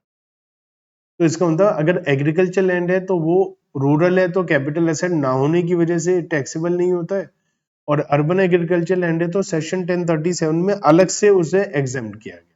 तो एग्रीकल्चर लैंड कंपलसरी एक्विजिशन के केस में तो कभी भी उस पर टैक्स आपको देना ही नहीं है, बाकी एसेट के लिए हो जाएगा। अब यहाँ एक और इंपॉर्टेंट बात, जिस दिन गवर्नमेंट ने कंपलसरी एक्वायर किया उस दिन का ट्रांसफर माना जाएगा, मतलब इंडेक्सेशन उस हिसाब से करेंगे। दूसरी इंपॉर्टेंट बात की पैसा तो आपको मिला नहीं अभी, तो टैक्सेबल तब होगा जब आपको कंपनसेशन मिलेगी। तीसरी इंपॉर्टेंट बात, पार्ट ऑफ द कंपनसेशन मिलेगा तब भी पूरा अमाउंट टैक्सेबल हो जाएगा। चौथी इंपॉर्टेंट बात कि अगर आपने इसके इम्प्रूवमेंट जो है कंपनसेशन को बढ़ाने के लिए आपने केस कर दिया है और बाद में आप केस जीत जाते हैं और गवर्नमेंट आपको जो कंपनसेशन है वो बढ़ा कर देती है, तो वो capital gain short term long term होगा, इस बात पे डिपेंड करेगा कि ओरिजिनल कैपिटल गेन क्या था। अगर original capital gain short term था तो चाहे 5 साल के बाद आपको एक्स्ट्रा कंपनसेशन मिले वो भी शॉर्ट टर्म माना जाएगा, और अगर ओरिजिनल लॉन्ग टर्म था तो चाहे 6 महीने बाद आपको एक्स्ट्रा मिले कंपनसेशन, वो लॉन्ग टर्म ही माना जाए। तो जो ओरिजिनल कैपिटल गेन था वही ये वाला माना जाएगा। ये इंपॉर्टेंट बात है। एक और इंपॉर्टेंट बात है, इसके अंदर तो बहुत सारी है, कि जब हम एक्स्ट्रा एडिशनल कंपनसेशन के लिए कॉस्ट ऑफ एक्विजिशन और इंप्रूवमेंट को नील लेंगे, क्योंकि कॉस्ट ऑफ एक्विजिशन इंप्रूवमेंट पहली बार ही माइनस हो चुकी, तो ये एक्स्ट्रा पैसा मिला है तो इसके लिए एक्स्ट्रा कॉस्ट ही माइनस होनी चाहिए, मतलब एक्सपेंसेस जो आपने कोर्ट कचहरी में खर्च किए होंगे। तो ये सारी बातें आपको ध्यान रखनी है। तो फुल वैल्यू ऑफ कंसिडरेशन होता है compensation, date of transfer, date of compulsory acquisition, date of taxability, full और पार्ट आपको जब मिले तब ये टैक्सेबल हो जाएगा।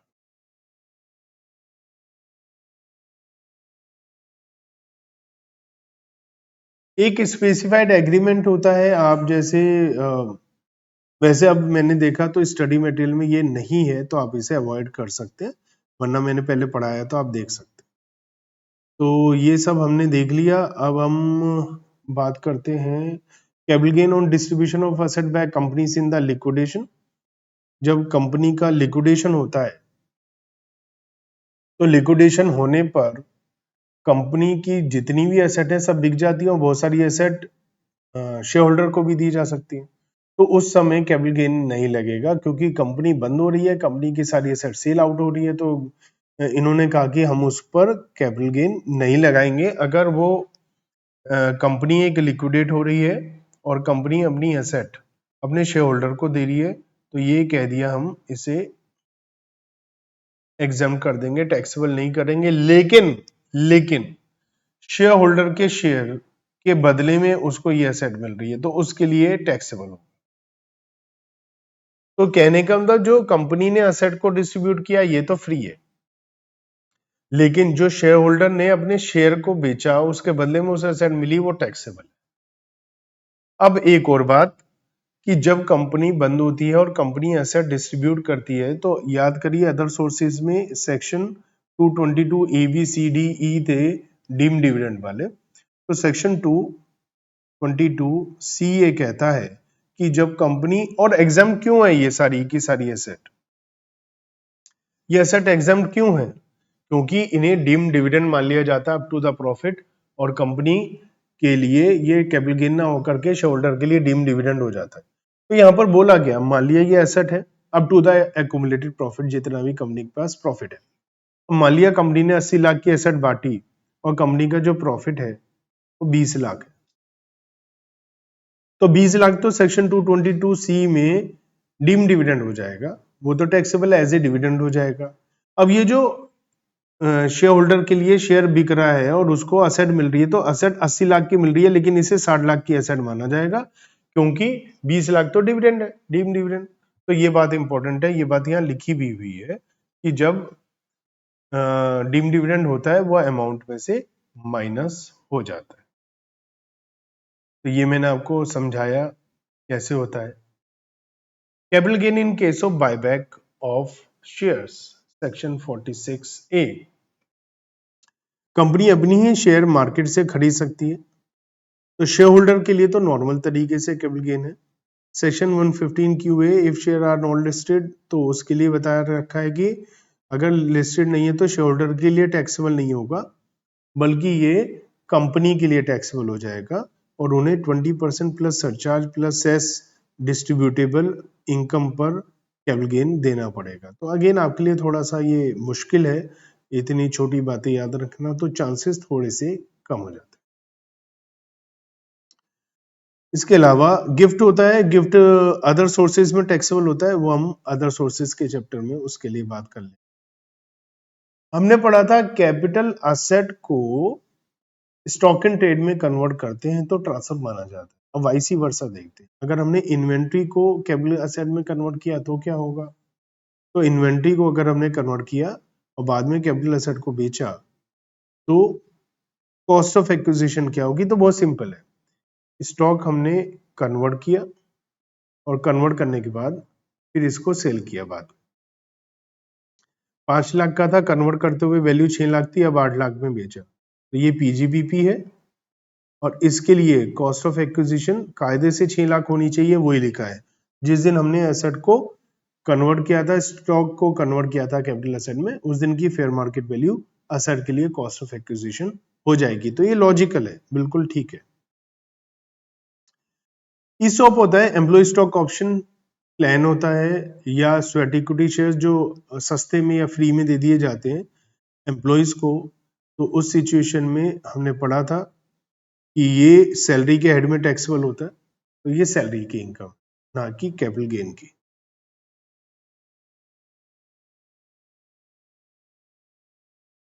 सेक्शन 50 वेरी इंपॉर्टेंट, पीजीबीपी में भी हम पढ़ चुके हैं कि जब हम डेप्रिशिएबल एसेट को ट्रांसफर करते हैं तो उस पर long short term capital gain होता है। इस बात का ध्यान रखिए, चाहे एसेट 1 साल पुरानी है, 2 साल, 3 साल, 4 साल, 5 साल, 50 साल, अगर वो डेप्रिशिएबल एसेट है उस पर हमेशा ही शॉर्ट टर्म कैपिटल गेन हो।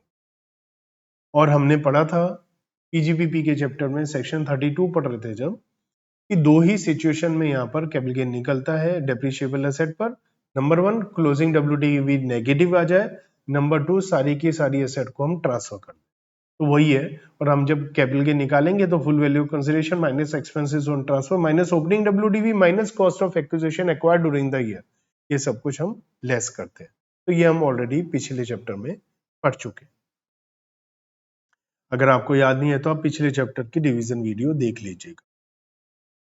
Section 50A,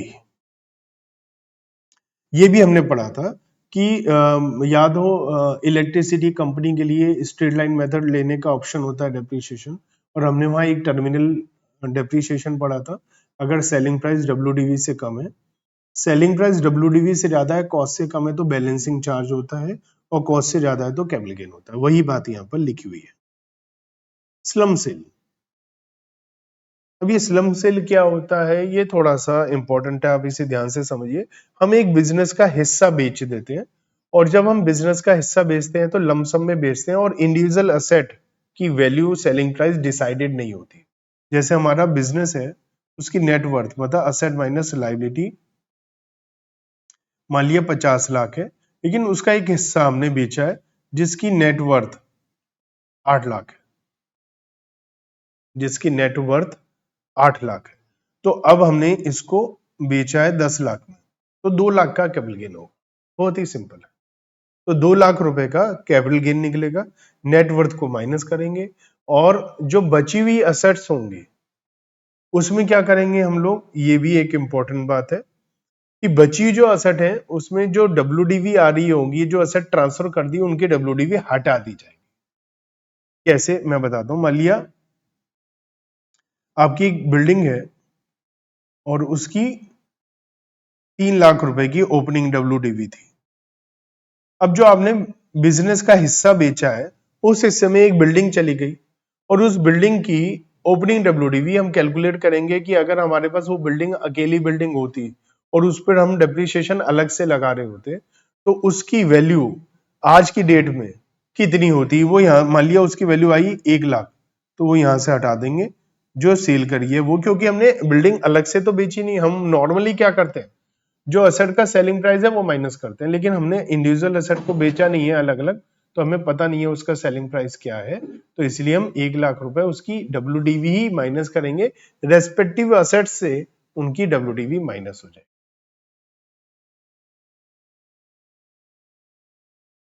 reference to valuation officer, अब यहां पर क्या है, जगह जगह फेयर मार्केट वैल्यू की जरूरत पड़ रही है।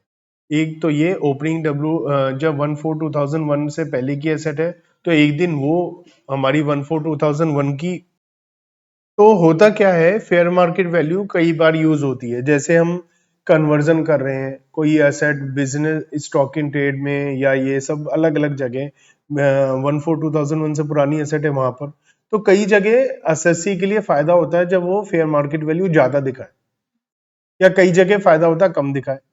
अब जैसे फेयर मार्केट वैल्यू टैक्सेबल होगी, फुल वैल्यू ऑफ कंसिडरेशन माना जाएगा, तो उसकी कोशिश रहेगी वो कम से कम दिखाए। लेकिन जब 1/4/2001 की फेयर मार्केट वैल्यू लेनी है एज ए कॉस्ट, वो कोशिश करेगा ज्यादा से ज्यादा दिखाए। तो ऐसी ऐसी सिचुएशन में जहां पर इनकम टैक्स डिपार्टमेंट को लगे, असेसिंग ऑफिसर को लगे कि आपने फेयर मार्केट वैल्यू कुछ गड़बड़ करी है, तो वो वैल्यूएशन ऑफिसर के पास में भेज सकता है, ये कहते हुए कि भैया वैल्यूएशन ऑफिसर कौन है। वैल्यूएशन ऑफिसर है इनकम टैक्स डिपार्टमेंट का वैल्यूएशन ऑफिसर, जो इनकम टैक्स डिपार्टमेंट के थ्रू ऑथराइज्ड होगा वैल्यूएशन करने के लिए। और एक यहाँ वर्ड आता है registered valuer. Registered valuer market में होते हैं, वो रजिस्टर्ड होते हैं गवर्नमेंट के थ्रू। रजिस्टर्ड वैल्यूअर वो भी आपकी वैल्यूएशन असेट की कर सकते हैं। तो नंबर 1 केस है कि अगर असेसी ने वैल्यूएशन करी है रजिस्टर्ड वैल्यूअर से, और असेसिंग ऑफिसर को लग रहा है कि भैया गड़बड़ है, तो इसका मतलब अगर आप किसी रजिस्टर्ड वैल्यूअर से वैल्यूएशन करा रहे हो, गड़बड़ कराएंगे, तो आपने रिश्वत वगैरह देकर कराई होगी, तो इसे अगर लगता है गड़बड़ है, तो ये यहाँ पर कोई लिमिट नहीं है अमाउंट की, ये लगेगा इसे गड़बड़ है तो ये वैल्यूएशन ऑफिसर के पास आपको भेज सकता है। यहाँ कोई लिमिट नहीं है कि इतनी लिमिट से कम ज्यादा होगा तो ही ये वैल्यूएशन ऑफिसर के पास भेजेगा। अगर रजिस्टर्ड वैल्यूअर से वैल्यूएशन हुई है तो ये इसे लगेगा तो ये भेज देगा। इसके अलावा अदर देन दीज केस, मतलब आपने रजिस्टर्ड वैल्यूअर से वैल्यूएशन नहीं कराई है, अगर असेसिंग ऑफिसर को लगता है कि जो मार्केट वैल्यू है वो ज्यादा है और आप कम बता रहे हो ना, तो डिफरेंस दोनों का 15% या 25,000 है, तो वो आपका वैल्यूएशन के लिए आपसे कह सकता है। जैसे आपने कहा फेयर मार्केट वैल्यू है 2 लाख। असेसिंग ऑफिसर को लगता है, एज पर असेसिंग ऑफिसर उसे लगता है इसकी वैल्यू 3 लाख। तो यहाँ पर 15% से ज्यादा का फर्क है और 25,000 से भी ज्यादा है। इन दोनों में से कोई भी एक, दोनों कंडीशन जरूरी नहीं है ना। तो वो आपको कह सकता है कि भैया जाओ और कराओ। मान लिया यही होता, ये 2 लाख है, ये 20 लाख होता और ये 21 लाख होता, तो यहाँ 15% का फर्क तो नहीं है, लेकिन 25,000 का तो फर्क है ना। तो वो अब भी कह सकता है कि जाओ भैया वैल्यूएशन ऑफिसर से वैल्यूएशन कराओ। इसके अलावा यहाँ बहुत पावर दी गई है, उसे कहा जा सकता है कि भैया कभी भी वैल्यूएशन ऑफिसर की इच्छा करे उसे लगे तो भी कह सकता है। इसका मतलब ये जो वैल्यूएशन का सेकंड पार्ट है ये भी एक तरीके से रिलेवेंट हो जाता है, क्योंकि जहां उसे लगेगा सर्कमस्टेंसेस के हिसाब से तो वो कह सकता है, लेकिन उसे प्रूव करना पड़ेगा उस सिचुएशन में, थर्ड पॉइंट में, असेसिंग ऑफिसर को कि उसे कुछ गड़बड़ दिख रही है। सेकंड में तो असेसिंग ऑफिसर को कोई एक्सप्लेनेशन देने की जरूरत ही नहीं है ना, वो अपना बता देगा। इसके अलावा जैसे 1/4/2001 को आपको फेयर मार्केट वैल्यू बतानी है और अगर असेसिंग ऑफिसर को लगता है कि आप ज्यादा बता रहे हो तो भी वो कह सकता है। ठीक है। फुल वैल्यू कंसिडरेशन मतलब सेलिंग प्राइस क्या लिया जाए, है ना। तो यहाँ थोड़ा सा एक दो इंपॉर्टेंट बात है कि मेनली है लैंड एंड बिल्डिंग के लिए, कि अगर आपके पास बिल्डिंग वगैरह है, लैंड है, बिल्डिंग है या दोनों है, और एक स्टैम्प ड्यूटी वैल्यू होती है गवर्नमेंट के थ्रू जिसपे वो रजिस्ट्री करवाने के चार्जेस लेते हैं, तो उस वो बहुत ही बड़ा और अच्छा बेस है वो आपका ये डिसाइड करने के लिए कि full value consideration selling price क्या है, तो उसे सेल कंसिडरेशन माना जाना चाहिए। लेकिन ये तभी होगा जब 10% से ज्यादा का फर्क आए। मतलब ये कि आपने कहा कि हमने घर बेचा है 1 करोड़ में, ठीक है, और इसकी स्टैम्प ड्यूटी वैल्यू है 1.2 करोड़, तो 10% से ज्यादा का फर्क है ना, तो फुल वैल्यू कंसिडरेशन 1.2 करोड़ लेनी पड़ेगी। ठीक है, इस बात का आपको ध्यान रखना।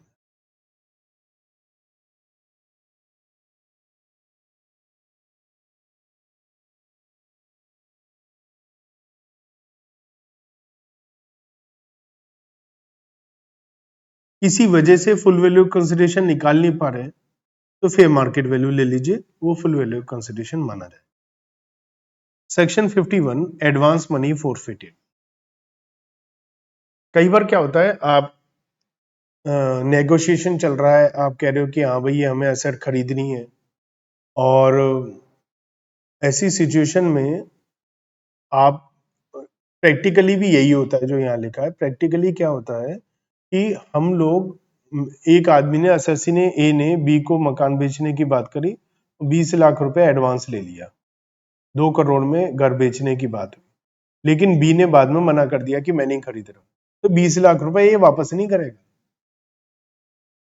वो फोरफीट कर लेगा। और यही उल्टा हुआ कि 2 करोड़ में बेचना तय हो गया, बी ने एडवांस दे दिया 20 लाख, अब ए बाद में मना करे मैं नहीं बेच रहा, तो प्रैक्टिकली क्या होता है, ए 40 लाख रुपए वापस करेगा बी, 20 लाख बी के और 20 लाख ऊपर के, मतलब जितना एडवांस दिया है उतना ही दूसरी पार्टी को लॉस हो जाएगा जो भी मना करेगी।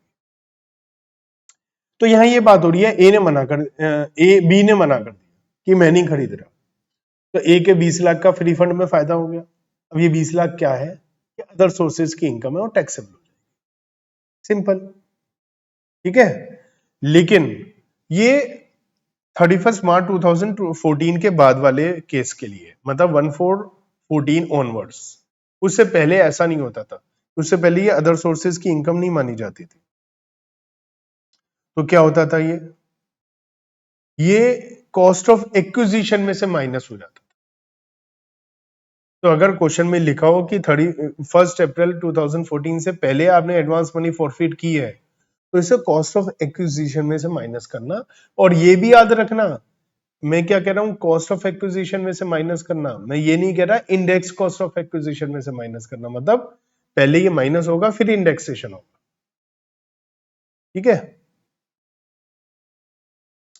जो सेल्फ जनरेटेड एसेट है, मतलब अपने आप से बनी हुई एसेट है, जैसे गुडविल होती है, गुडविल प्रोफेशन की गुडविल को तो हम कैपिटल एसेट ही नहीं मानते, है ना। लेकिन इसके अलावा और कोई एसेट है जो सेल्फ जनरेटेड है, इनमें tenancy right, carry on business route permit, loo marks, trademarks, brand name, ये सब आता है। तो इन सब की cost of acquisition and cost of improvement nil लेनी है, जीरो। और 1/4/2001 से पहले का फेयर मार्केट वैल्यू लेने का ऑप्शन भी नहीं है। हमेशा इनकी cost of acquisition, cost of improvement, मतलब इन शॉर्ट लेस केवल एक्सपेंसेस ऑन ट्रांसफर कर पाएंगे और कुछ भी लेस नहीं कर पाएंगे।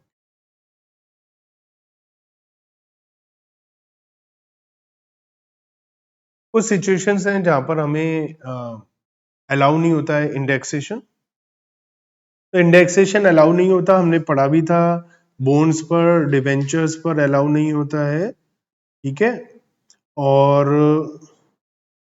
स्लम सेल में भी हमने क्या करा था, अभी अभी स्लम सेल में नेटवर्थ माइनस करी थी, तो वहां इंडेक्सेशन नहीं होता है। और 112 में हमारा इक्विटी शेयर जब हम सेल करते हैं तो भी अलाउ नहीं होता। Taxation of zero coupon bonds, zero coupon bonds होते हैं जिसमें बीच बीच में इंटरेस्ट नहीं मिलता है, और जनरली ये इंफ्रास्ट्रक्चर कंपनी वगैरह इशू करती है या बैंक इशू करते हैं, ठीक है। जब मैच्योरिटी होगी और पैसा मिलेगा तो उसको ट्रांसफर माना जाएगा, ठीक है। तो यहाँ लिखा है कि payment and benefit from zero coupon bond shall be received और receivable at the time of maturity, उस समय हमें मिलेगा पैसा, ठीक है, उसे ट्रांसफर माना जाएगा। और जो प्रॉफिट होगा उसे कैपिटल गेन माना जाएगा। 12 महीने तक ये शॉर्ट टर्म होते हैं, उसके बाद ये लॉन्ग टर्म हो जाते हैं, ठीक है। टैक्सेबिलिटी क्या रहती है, तो जीरो कूपन बॉन्ड पर टैक्स रेट 10% लगता है अगर ये लॉन्ग टर्म है, लेकिन इंडेक्सेशन अलाउ नहीं होता, ठीक है।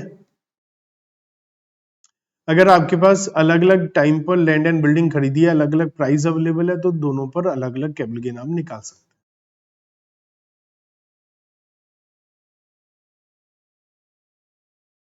अब सेक्शन 112A क्या है, क्यों है, इसके बारे में थोड़ा सा हम पढ़ लेते हैं, वेरी वेरी इंपॉर्टेंट, लेकिन समझ लेते हैं क्या है। इसके लिए थोड़ा सा आपको पास्ट में जाना पड़ेगा। होता क्या था पहले, long term capital gain on transfer of listed equity shares on which security transaction tax was paid, it was 100% exempt। ये सेक्शन आया, इस सेक्शन के आने से पहले long term capital gain equity share जो आपने रिकॉग्नाइज स्टॉक एक्सचेंज के थ्रू बेचा है उस पर फ्री था। तो ये सुनकर बहुत सारे लोगों ने लाखों करोड़ों रुपए के शेयर खरीद लिए होंगे कि जब भी हम शेयर बेचेंगे इस पर कोई कैपिटल गेन नहीं होगा। तो आज मतलब 1/2/18 को गवर्नमेंट ने कहा टैक्स लगेगा।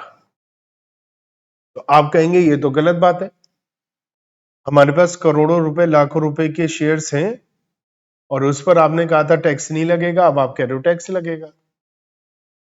तो गवर्नमेंट ने कहा हाँ ये बात तो ठीक है, तो इन्होंने कहा चलो एक काम करते हैं, आज बेच दो, टैक्स नहीं लगेगा, ठीक है। आज के बाद बेचोगे तो आज की नहीं, तब भी हम क्या करेंगे, आज की जो वैल्यू है उस वैल्यू तक हम टैक्स नहीं लगाएंगे, उस वैल्यू के ऊपर की अमाउंट पे ही टैक्स लगाएंगे, क्योंकि आज एकदम से आप नहीं बेच सकते हो। तो और एकदम से सब कोई बेच देगा तो शेयर मार्केट धड़ाम हो जाएगी ना। तो इन्होंने कहा हम आज का जो प्राइस है उस प्राइस तक का आपका कैपिटल गेन फ्री कर देंगे, आप दुनिया में लाइफ में कभी भी बेचो, और जो कैपिटल गेन आएगा उसमें भी 1 लाख रुपए का टैक्स माफ, और उस पर टैक्स रेट भी कम। 10%। तो कितने फायदे दिए इन्होंने, है ना। अब हमें कैसे कहा, कैलकुलेशन में कैसे लें कि भैया ये आज तक का फ्री है, तो इन्होंने एक बहुत ही बढ़िया सिस्टम बताया। क्या कि आपको आज की, जिस दिन 1 फरवरी से एप्लीकेबल हुआ, तो 31 जनवरी 2018 को जो फेयर मार्केट वैल्यू, मान लिया इसकी फेयर मार्केट वैल्यू है, आपके पास जो शेयर है 5 लाख, ठीक है, और आपने बेचे हैं 8 लाख में,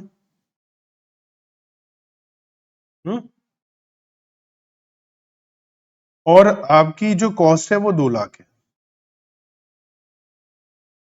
मान लिया आज ही बेचे आप, तो आपको कायदे से आज ही बेचने पे 3 लाख का प्रॉफिट होगा, तो वो माफ कर देंगे। तो कैसे माफ करेंगे, इन्होंने कहा सेलिंग प्राइस 8 लाख,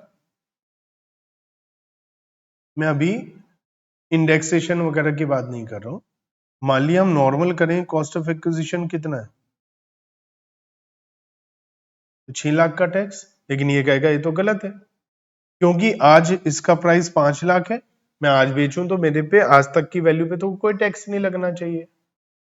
तो ये बात तो ठीक है, तो कितना टैक्स माफ करना है, 3 लाख का माफ करना, और टैक्स केवल कितने का लगाना है, 3 लाख का ही टैक्स लगाना है, क्योंकि इसने, चलो इसे वैल्यू को आसान बनाते हैं ताकि आपको समस्या ना आए। 5,80,000 में बेचे, है ना, तो केवल 80,000 पे ही तो टैक्स लगना चाहिए। तो ये कैसे पॉसिबल है, इन्होंने क्या करा, कॉस्ट फॉर्मूला बताया एक, क्या, आप कॉस्ट और सेलिंग प्राइस जो भी कम है, तो कम क्या है, सॉरी फेयर मार्केट वैल्यू या सेलिंग प्राइस जो भी कम है तो 5 लाख, और हमारी कॉस्ट 2 लाख, इन दोनों में से जो भी ज्यादा है, तो क्या करें, पहले हमारी fair market value, selling price जो भी कम है, फिर कॉस्ट, और ये जो भी ज्यादा है, तो हम कॉस्ट ऑफ एक्विजिशन क्या लेंगे, 5 लाख, और सेलिंग प्राइस 5,80,000, तो 80,000 ही तो आया, और अप टू 1 लाख वैसे ही फ्री है, तो फ्री हो गया। अब ये क्यों कंपेयर कर रहे हैं सेलिंग प्राइस से, भाई फेयर मार्केट वैल्यू से तो कंपेयर कर रहे हैं, चलो फेयर मार्केट वैल्यू ज्यादा वो लेनी है ताकि टैक्स ना लगे, लेकिन सेलिंग प्राइस से हम क्यों कंपेयर कर रहे हैं।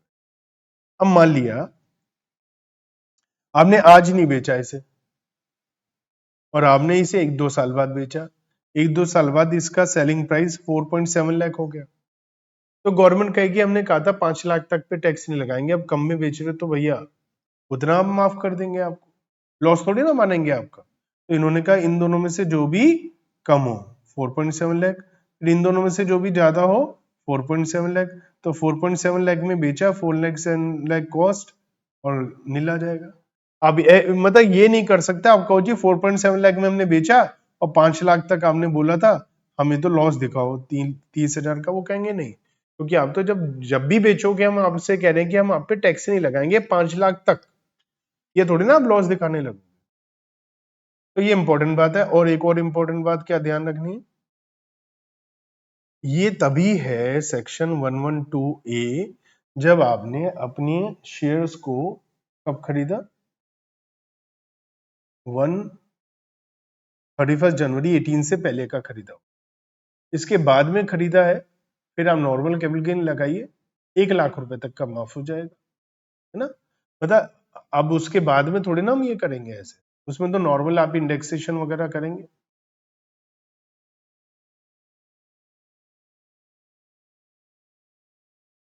ये था हमारा बहुत इंपॉर्टेंट, लेकिन इसमें ध्यान रखना है, इसमें हमें इंडेक्सेशन नहीं मिलता है, इसमें हमें डिडक्शंस नहीं मिलती हैं, सेक्शन 80C to 80U, ये सारा हो गया हमारा। और बोनस शेयर के लिए, बोनस शेयर की कॉस्ट नील होती है, ये आपको ध्यान रखना है। एक और इंपॉर्टेंट बात, बोनस के शेयर्स के केस में जो बोनस शेयर्स होते हैं उसकी कॉस्ट हमारी 0 होती है, अगर 1/4/2001 से पहले की बोनस शेयर है तो उसकी कॉस्ट 0 है, लेकिन 1/4/2001 को उसका फेयर मार्केट वैल्यू लेने का ऑप्शन होता है शेयर, बोनस शेयर के केस में, लेकिन सेल्फ जनरेटेड एसेट के केस में नहीं होता, उसमें हमेशा नहीं लेते। अब जब हम कैपिटल गेन निकाल लेंगे तो हमें कुछ एग्जम्पशंस मिलती है। वो क्या है? सेक्शन 10 में मैंने बताया था, सेक्शन 10 सबसेक्शन 37 कहता है compulsory acquisition on agriculture land वो फ्री होगा, लेकिन ये तभी फ्री होगा जब वो अर्बन होगा, क्योंकि रूरल तो कैपिटल एसेट होता ही नहीं। इसमें एक बात और है इंपॉर्टेंट कि एग्जम्पशन अवेलेबल होगी 1/4/2004 के बाद में, एग्जम्पशन जब रिसीव होगी, कंपनसेशन मिलेगी। Date of transfer is not relevant, हो सकता है 5 साल 10 साल पुराना ट्रांसफर हो, आपको 1/4/2004 या उसके बाद में जब ये कंपनसेशन मिलेगी तो एग्जम्प्ट हो जाए। सेक्शन 54, सेक्शन 54 कहता है कि आप इंडिविजुअल हैं या आप एचयूएफ है, तो आपके ऊपर आप घर बेचेंगे और एक दूसरा घर खरीदेंगे तो आपको एग्जम्पशन मिलेगी। लॉन्ग टर्म कैपिटल गेन अगर हो रहा है तो ही, मतलब आपके यहाँ घर 2 साल से पुराना हो और आप नया घर में इन्वेस्टमेंट करें, और नए घर में इन्वेस्टमेंट करने के लिए आपको जो टाइम मिलेगा वो 1 साल पहले या 2 साल बाद तक का टाइम मिलेगा। अगर आप इस घर को खरीद रहे हैं, घर खरीद रहे हैं 1 साल पहले या 2 साल बाद तक डेट ऑफ ट्रांसफर के आप खरीद सकते हैं। बना रहे हैं तो 3 साल बाद तक का टाइम मिलेगा बनाने के लिए, तो टाइम 3 साल ही है। खरीदने के लिए 1 साल पहले 2 साल बाद तक का, क्योंकि कई बार क्या होता है हम पहले मकान खरीद के फिर अपना सामान शिफ्ट करते हैं, लेकिन बनाने में तो टाइम लगता ही है, इसलिए बनाने के लिए 3 साल बाद तक का टाइम, खरीदने के लिए 1 साल पहले 2 साल बाद तक का। अगर आप पैसा लगाएंगे तो आपको छूट मिल जाएगी, जितना पैसा इन्वेस्ट करेंगे पूरा छूट मिल जाएगी, डिडक्शन मिल जाएगी, जितना भी इन्वेस्टमेंट है। लेकिन यहाँ एक दो बातें हैं जो आपको ध्यान रखनी है। वो क्या है कि जो नया घर है वो आप 3 साल से पहले बेच नहीं सकते। अगर आपने 3 साल से पहले बेच दिया तो जो नया कैपिटल गेन निकालोगे घर, नए घर को बेचने पे, उसकी कॉस्ट ऑफ एक्विजिशन में से माइनस हो जाएगा जितनी एग्जम्पशन आपको। मतलब मान लिया आपने ये वाला हाउस बेचा 10 लाख में, इंडेक्स कॉस्ट ऑफ एक्विजिशन है मान लिया 8 लाख, 2 लाख का आपका कैपिटल गेन हो गया। आपने एक नया घर खरीद लिया, आपको एजम्पशन मिल गई, नया घर आपने 3 लाख का खरीदा, लेकिन आपको 2 लाख की ही छूट मिलेगी। अब ये नया घर आपने 1 साल बाद बेच दिया तो शॉर्ट टर्म कैपिटल गेन हो गया, 3 साल तक बेचना नहीं था, तो आप क्या लेंगे? फुल वैल्यू कंसिडरेशन, आपने 3.5 लाख में बेचा, माइनस कॉस्ट ऑफ एक्विजिशन, आपने 3 लाख में खरीदा था, लेकिन ये कह रहे हैं 3 लाख में से जितनी एग्जम्पशन मिली थी वो माइनस कर दो, तो इस हिसाब से आपका नया घर टैक्सेबल हो। अब एक और प्रॉब्लम है, समस्या है, वो ये कि आपको नया घर बनाने के लिए 3 साल मिल रहे हैं और घर खरीदने के लिए 1 साल पहले या 2 साल बाद तक का टाइम मिल रहा है, लेकिन आपको आईटीआर तो जुलाई में ही जमा करानी।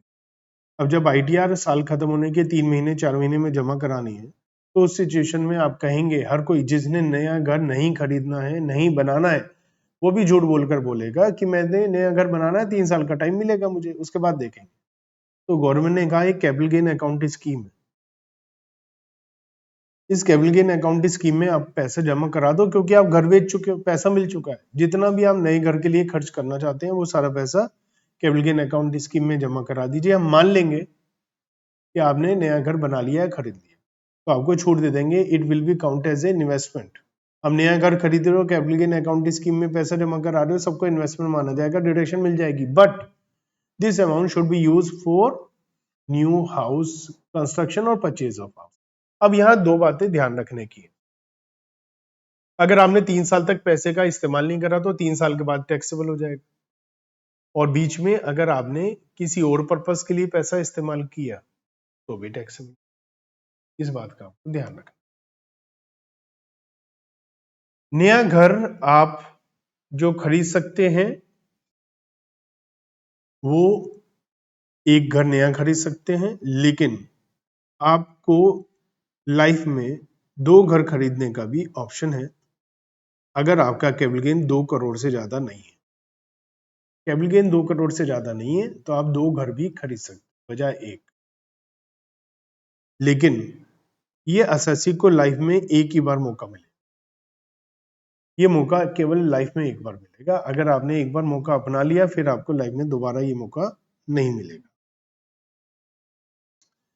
ये मौका मिलेगा 1/4/2019 या उसके बाद, और 2 करोड़ से ज्यादा का कैपिटल गेन नहीं होना चाहिए, तो आप 2 घर का छूट ले सकते हैं।